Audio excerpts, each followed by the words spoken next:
Next, we are going to move on to the surprise of the week. I was not expecting this result, but it involves Newcastle, like you said, or you mentioned. Newcastle versus Manchester City, a 2-1 victory for Newcastle. Not winning possession, though, with 24% going to them, 76% going to City. 7 shots with 2 on target for Newcastle, 12 shots with 4 on goal for City. Jacob, what happened? I'm honestly not really sure. I mean, for all the possession, there were no clear chances. Even Aguero's goal so early in the game, was the ball was bouncing around the box everywhere super early. Like that wasn't even Aguero was just right place, right time. Like the ball just bounced to him, and he was right there in front of goal. So yeah, it was definitely uncharacteristically poor offensive performance, where we just couldn't seem to break down DeAndre Yedlin on Sané's side, and I think that's actually a good foil. Not that Yedlin is necessarily the best right back, he's not that well. I mean, I don't really think he's that great of a right back. I think that his pace allows and I think that going up against Sané, he can match Sané for pace, and I think that kind of shut us down on that side because we do tend to go predominantly down the left. I think, so he was able to shut us down there, and then I don't know. It was just flat everywhere else. Obviously, Fernandinho gave up the penalty for the second goal. Newcastle scored their only 2 shots on target.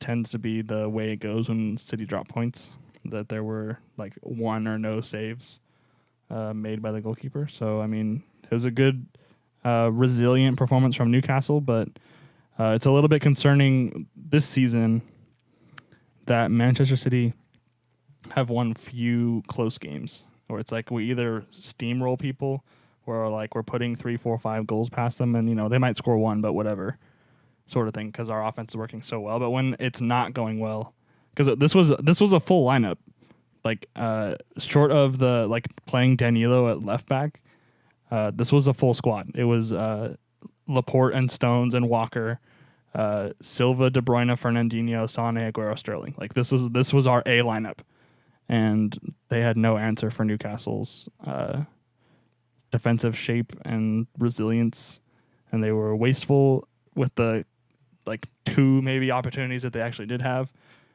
and then gave up the 2 goals going the other way. So it's concerning to me that we're unable to win the tight games where we're not playing so well.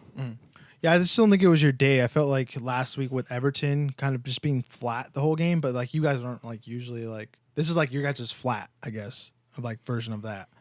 But I think Newcastle somewhat deserved the victory just on how they played, and defensively they locked it down. Like I said, when you run a 5-man back like that, it's just it's very hard to break down regardless of any kind of team.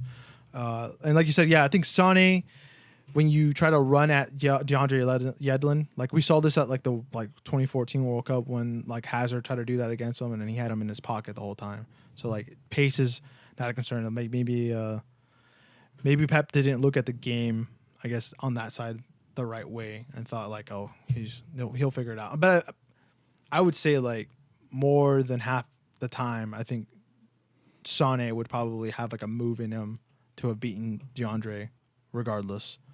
But yeah, I think what I also saw, I re-looked at the Rondon goal because I remember you mentioned it. I thought I think it was a legitimate goal, regardless of how he hit it. Because I think Atsu, the way Atsu got in front of him, that's the only way he had to hit it.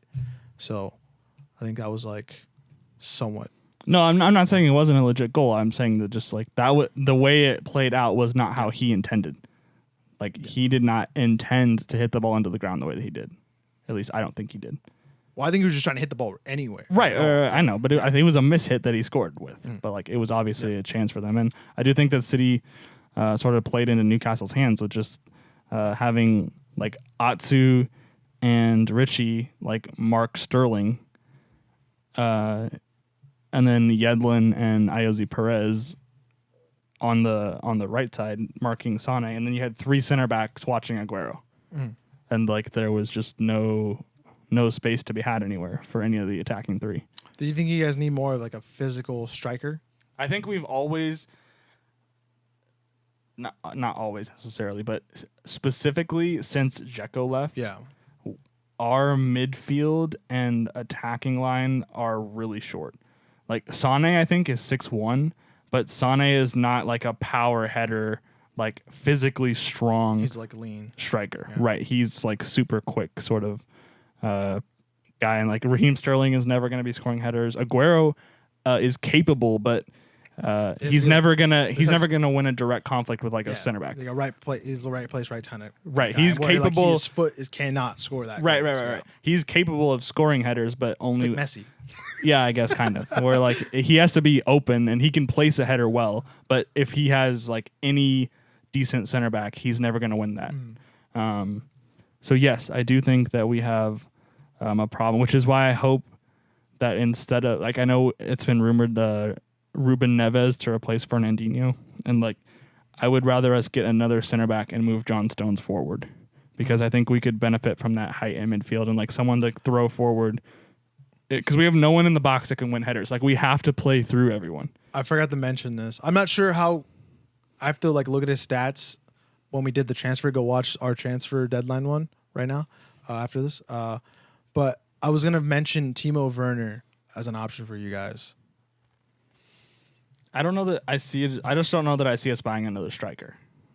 I feel like Gabriel, either you move on from Aguero or Gabriel Jesus. I don't think either one of those happen though. I know, but I feel like that would be their better option. I don't know. They'd be like another person you have to teach. Because like how tall is Timo Werner? I don't think he's that tall. I would guess he's like 5'11". Let me double check. All right. I just don't think. I think that had Gabriel Jesus continued along the way, like the first half of the season that he had, maybe, because he was pretty poor for the first like few months of the season, but he's been scoring really consistently for the last 4 to 6 weeks now. I don't think we're ever going to like Aguero is going to decide when Aguero leaves, I think. So I don't think that we're going to get another striker. But I was immediately I was sad to see Dzeko go when he left. Obviously that wasn't Pep's decision. He left under Pellegrini, but I think that we were too quick to let him go. What's 108 centimeters or 80? 180 centimeters. Divide that by like 2.54. Quick maths. 180 divided by 2.54 divided by 12. Well, I'm not talking about just headers. 5 foot 0.9, so he's like 5'10", 5'11". Okay. Oh, I'm just saying he's not much bigger than Gabriel Jesus. Maybe I just felt like you guys need like a bigger target for options. Our whole roster lacks a target man. Yeah, like all of our midfielders are like below 6, like Gundogan, De Bruyne, Silva. You can have Romelu Lukaku. Oh, dude, get out.